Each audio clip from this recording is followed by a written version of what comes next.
Time to shine today. Podcast Varsity Squad. It is Scott Ferguson, and I got my buddy here, Bob DePasquale. Everyone can lead a fulfillment. Everyone else can encourage. Everyone can lead a life of fulfillment. Everyone else can encourage and empower them to do it. That's what Bob lives by. He's a cancer survivor. He's an only child, so he kind of knows what it's like to get a lot of attention and then maybe go through abandonment issues afterward where you kind of feel alone. Bob's a passionate impact maker that loves helping people find their purpose. He believes we all have been given great skills to make the world a better place. He has the Speaking of Impact podcast. After this interview, don't jump over to it right now, but after this interview, go out and check out this last interview, I believe was with Mr. Russo, which is just fantastic. So make sure you jump over to that. And also, he just posted yesterday on Instagram a post about clarity and persuasion. You got to check that out as well. So I'm going to bring Bob on now. Bob, thank you so much for joining the Time to Shine Today Varsity Squad. Come on, introduce yourself at first. What's your favorite color and why? My favorite color is red. That's Really? why I got a red microphone and a red shirt on. My man, he's like Tiger Woods. He brings it. There's a method behind my make. Because you're a podcast, so what I use is the red. One, I can kind of get an idea of maybe some traits that they have. But two, all your marketing that comes on the audiograms and all that jazz will be red as well. So we like to kind of build it up around that, man.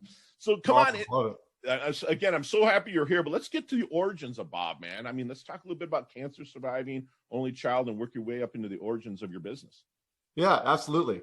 I was born in Long Island, New York, and with around a bunch of family.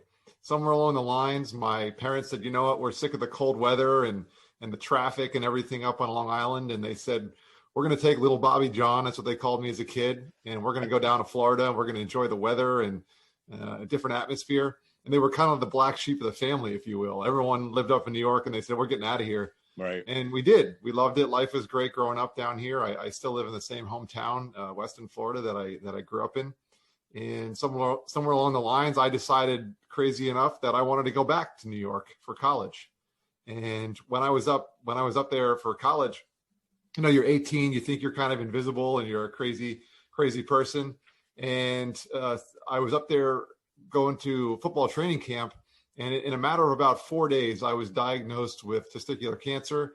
And a few days after that, we were at my uncle's house, and his best friend came over and was so apologetic about what was going on with us that he let us have his car, borrow it, because my parents were up there visiting. They came up for my first game, which obviously I didn't play in. Right. And he basically just gave them the car, and they were so thankful, didn't know what to do. And then a couple days later, I was coming out of class. My oncologist told me, still take a couple of courses while we're figuring out your treatment. And I saw in the distance a plane flying, and it hit the Twin Towers. And, you know, you're 18, you're like, what is going on? And I spoke with my father, and he's like, you should probably come back to the house here because it looks like something's going on. Then bam, I was, the other plane hit. And it was just an incredible experience. So it took me 9 hours to make a 15-minute drive from school back to my uncle's house. I ran out of gas in the neighborhood, pushed the car into the driveway.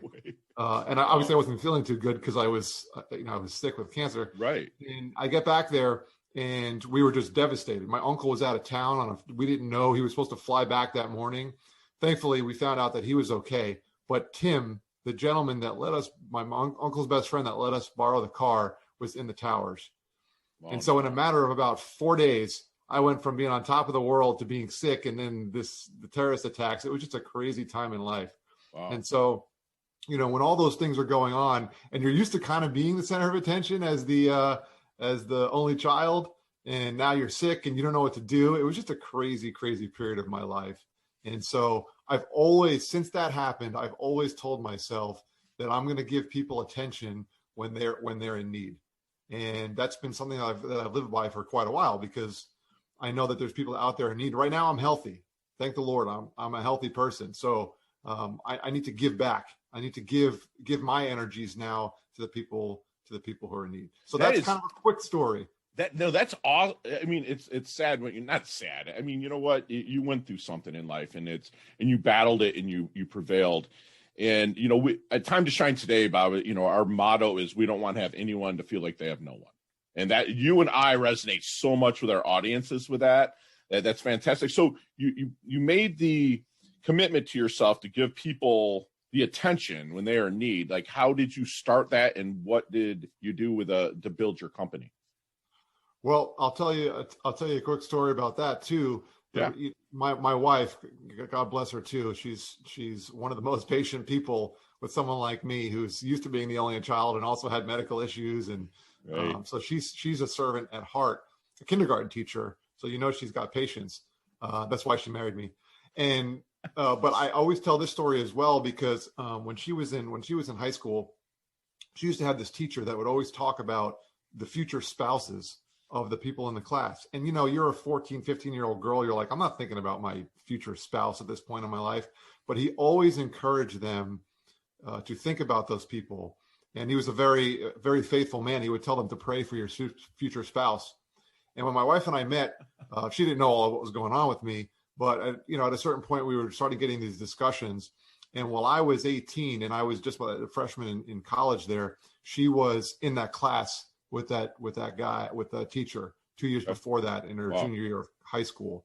And during all that period of when I was struggling, she was thinking about me and caring for and praying for me. And we were like, I cannot believe this happened. So she didn't even know me at that point, but she was in a way caring for me. And when we got married, we had this conversation about this and how important it is to care for people that you don't even necessarily know. And so in my business, in the past 11 years of my life, I've been serving families and helping them manage their financial lives by teaching them good habits, helping them make wise decisions when it comes to taxes, investments, any of those sort of things. And you're right in front of those people and you know every little last detail about them. And I would come home and my wife would be like, great, so you help those people, but what about the people that maybe, what else can we do more than just your profession? What else can you do in life to be a servant? And she taught me that lesson umpteen times over. So you got a ride or die there in your lady, which is fantastic. And I do as well. So when you're working with people, so if I'm out at a networking event, which in South Florida here, where, by the way, squad, Bob and I are kind of neighbors, about 40 miles apart, 50 miles apart. If I'm at a networking event, press and flash, or even virtually, if I'm listening to somebody, how will I know if they would be a good referral connection or a contact for you, Bob? Anyone who has a passion for helping others and doing good in the world, making a positive impact. And that's what we're all about, making an impact in the world. And it doesn't have to be, I'm glad you brought this up too, because it doesn't have to be, you don't have to be the president of the United States. You don't have to impact 1 million people. I heard this once and it's always stuck with me. You may not be able to change the world, but you can change the world for one person. And so if you have a passion for helping people and you really care about a specific cause, whatever it might be, whether it is global or maybe it's just something at home, maybe it's in your community or neighborhood, I'd love to talk to you and flesh that out, help you live out the purpose and your passion. We know a lot of people that work very, very hard these days, even in the pandemic with all of this Zoom meetings. I mean, I spend hours a day on the computer and I get a little cooped up, but I'm still working really, really hard. And a lot of people are overworked. And I found that it's distracting them from their passion and their purpose because they feel like they get 10 emails a day inviting them to a bunch of different webinars. And they feel like they have to spend all that time in professional development. Right. Right. Absolutely. So when you're bringing somebody in, and yeah, you're right. This pandemic has a lot of people pulled in different directions and they have to make the choices. When you're bringing somebody in to work with you, is there any secret sauce, if you don't mind sharing, to maybe help them find that blind spot? Secret sauce, I would say the first thing is you have to sit down and really internalize what you really care about the most. What makes you tick? What do you get most excited about? For some people, it is their profession. They jump up in the morning at 5 a.m. They can't wait to get to work. For other people, that could be a drag and they can't wait to get off so that they can go support whatever it is or whatever they care about. So the first thing is sit down and says, what do you actually feel excited about? Passionate, and I think a lot of people would be surprised that there are a lot of things that do excite them. They just don't do them enough, or they don't experience them enough. And I'm not talking about watching a TV show or, eating dinner. I mean, I love to eat, and just the thought of food gets me excited, but I'm talking about things that are really, that really change you, that really make you feel joyful. And you'd be surprised. Most of the people that I talk to, they don't even realize that there's 5 or 10 things that they could go in different directions that they can go. Yeah, absolutely. And you're helping them guide. You're not consulting and telling them this is what it is. You're finding their passion, what makes them tick, gets them excited, and start that as a ramping board. I absolutely love that, Bob. So when you're bringing somebody in and you're in that kind of discovery period with them, is there any good question that maybe you would wish they would ask you but never do? Oh, man. Well, honestly, that's a good question. I wish they would ask me that. What's the question that I should ask you? I would say for most people, as opposed to starting from a negative point, whereas I'm depressed, or I'm struggling with this, I need your help. I would ask a question, or I would be interested in speaking with people directly more. And this is where I try to guide them, is more about what can I do to experience my passion more, or when I'm feeling joyful, why do I feel that way? Not why do I feel bad, or why am I struggling with this? Wow. That's strong, bro. I'm writing that down. Sorry for the delay, squad. What can I do to experience my passion, what you already know what they're excited about, and make some tick. And that's awesome. So then let's get in to you saw Back to the Future, right? If you were 18 in 2001, so I'm sure you remember Marty McFly, right? Yes, sir. Let's get in that DeLorean with Marty. Let's go back to the 22, 23-year-old Bob DePasquale. What kind of knowledge nuggets, what we call him here at Time to Shine today, what kind of knowledge nuggets are you dropping on Bob to make him maybe shorten his learning curve, level up, and blast through maybe even a little quicker? Love it. Love it. So I went through that time in my life when I was 18, and I really, really struggled. And so, it was an extremely aggressive form of cancer that had spread to my abdomen. And so my oncologist was confident that I would be healthy if we started treatment immediately. Right away. But if we didn't, and we didn't catch it, it could have been really tough. In fact, my trainer at school there was the one who told me, you know what, this injury that we think you have is more than an injury. So anyway, I still felt at that time that I was pushing through and cancer wasn't going to take me down, and I beat cancer. It was all me. And so you asked me when I was 22, 23, in that range. So you're talking 3 or 4 years later, 5 years later from when I actually went through my treatment. And I would have told myself at that time, it wasn't just you. You weren't the one. You didn't defeat cancer. It was multiple people helping you. If it wasn't for Rick, who said, you know what, you got to stop rehabbing a pulled groin. You need to go to a urologist. If it wasn't for the urologist who said, you know what, I don't really see anything, but you need an ultrasound. If it wasn't for the oncologist to come up with a treatment plan. If it wasn't for my parents to support me and give me everything I could possibly need to survive, I would have made it. It wasn't for my wife who was praying for me, and she didn't even know me. Yeah. Wow. So when you're 22, 23, you may be educated because you went to school, and you may know more than you did when you were 18, but you should rely on the other people in your life. And if you don't, you're going to end up in a tough spot. That is insanely awesome. They had that teamwork that's all there, because there's a lot of things that's working all under, I'm a man of faith, by the way, all under God's vision and stuff like that. And you put those people, in my opinion, in your life to help you blast through. And I love it that you're bringing gratitude back to them now, Bob. That's key. So how do you want your dash remembered then? That little line in between your incarnation date and your expiration date, your life date and death date. How do you want Bob's dash remembered? I wanted two things. One is he was a servant at heart. He wanted to help, whatever it could be, use my talents for positive impact. And number two is learning. I think the people that I admire the most were lifelong learners, and they used that learning, what they learned, for good, but they were always learning. I love that. I love it. Yeah, you have to. It's a continuous. I'm the same way. I'm coming up on 50 years old, and I'm still, my mentor always told me when I was younger, man, you never know enough. Keep grinding, keep going. And so then what keeps Bob up at night? things that I don't do well, or things that I struggle to assist. You want to improve. Yeah. Yeah. I feel you, man. I'm the same way. I'll sit there and go, why? But then what I learned also, Bob, is that, like, Leah Woodford taught me, get your asking gear. Like, if you don't know something, there's so many people out there, especially right now during this whole COVID thing. I mean, Squad Bob and I probably might not even have met if it wasn't for COVID, in a sense, because everything's going virtual, and how we're going with this pandemic in 9,655 days or whatever that we're going through here. But, what do you think then, Bob, is something that people misunderstand about you the most? Oh, wow. That's a great one. I would say a lot of people don't realize, I mean, I'm super passionate about these subjects and really, being a good steward of the resources and the gifts that I've been blessed with, for sure.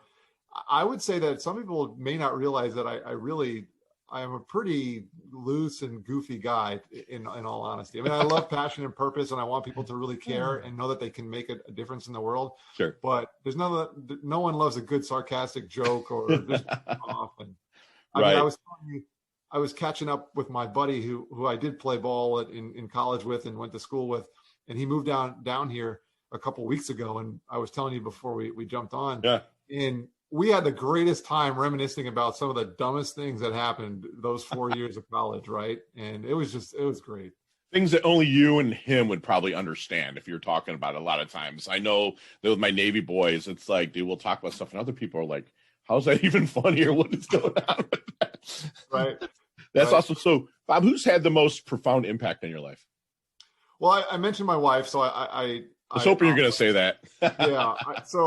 I'm certainly not going to shortchange her. She is the number one for sure.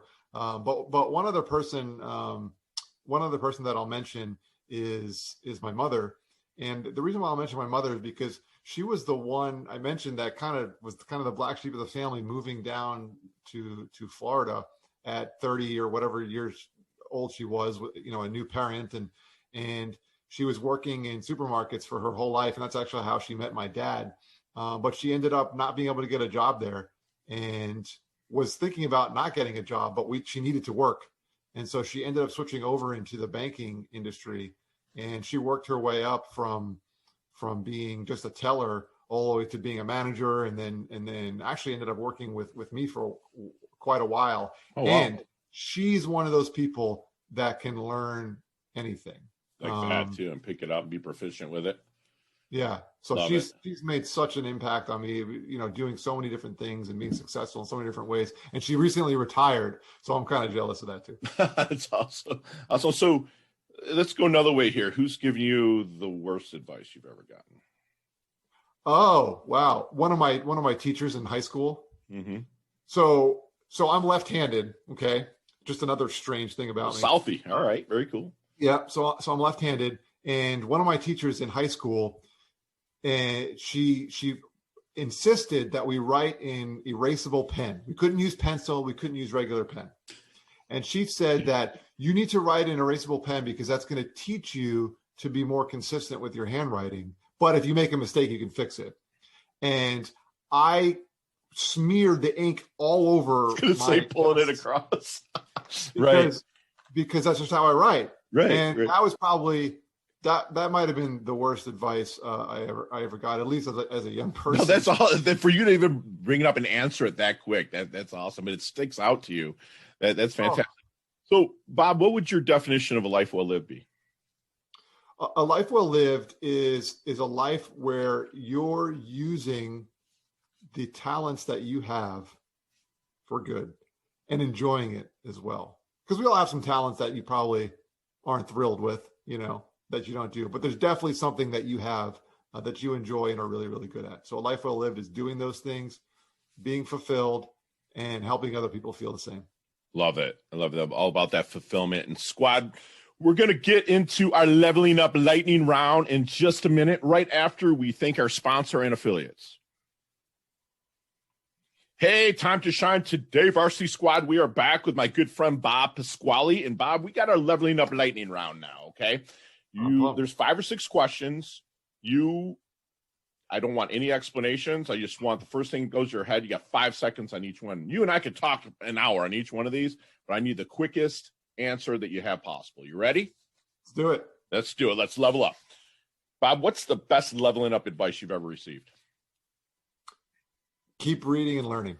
Yes. Share one of your personal habits that contributes to your success. Is it keep reading and learning? Exercise. All right. Other than your own website, and my website, timetoshinetoday.com, and I'm going to give them a plug out here at DePasquale.com. Other than those two websites, where do you go to level up? Forbes. Love it. Love it. If I'm in my doldrums, not feeling it, it's kind of like Fergie, here, read this book. What book is it? I would say it's, oh man, this is a tough one. What's the name of it? Shoot, this is terrible. I can't think of the name of it. All right, I'm gonna have to pivot here. This is way more than 5 seconds. I'm gonna pivot to this is tough. The Bible. There you go. There you go. Hey, that's fine. And it's crazy. I'm gonna break my own rule here. Everyone's like pivot now. Like 10 years ago, it was shift, right? I call it shivit. So we're gonna shivit on that one. What's your most commonly used emoji when you text? Thumbs up. Love it. If you could be one age physically, don't bullshit me here. Excuse my language. Do not say, if you could say one age physically for the rest of your life, keep the wisdom you've garnered and keep gaining more wisdom. What age would you stay physically for the rest of your life? 27. Love it. I'm glad you said that because I'm 30. I would say 32 all day. That's awesome. What's your favorite charity and or organization you like to give your time or money to? Habitat for Humanity. Yes. Last question. You can elaborate on this one just a little bit, but what is the best decade of music? 60s, 70s, 80s, or 90s? 90s. 90s. My man, I love that. So, Bob, how can we find you, brother? DePasquale.com, simplest place. Catch the blog and the podcast there. And then at BDepa, BDEPA, Twitter, Instagram, they're my favorite platforms. I love that. I love that. Leave us with one more. And Squad, all of those will be in the show notes, by the way. So make sure you go there. And also go to the Speaking of Impact podcast as well, which that'll be in the show notes as well. And Bob, leave us with one last knowledge nugget you want us to take with us, internalize, and take action on. Yep. Live with purpose and do it every day. And Squad, we've just got basically a free masterclass from my really good friend here, Bob Pasquale, my neighbor in a sense. You know, comes from a big family, Bobby John. Love that. I love that. You know, he wants to give people attention when they are in need. You know, he wants to care for others who don't even necessarily know that you're caring for them. And that's huge. That is huge. Something he kind of picked up from his lovely wife, and he's exercising that every day. You know, he'll ask himself, what else can you do to help? What else can you do to help in all times? He'll tell you, you can't change the whole world, but you can change the world for one person. So live out intentionally and get out there and live your passion. Bob will remind you to live your passion. Internalize what makes you tick and get you excited. You know, if you're working with a coach, ask them what they can do for you to help you experience those passions.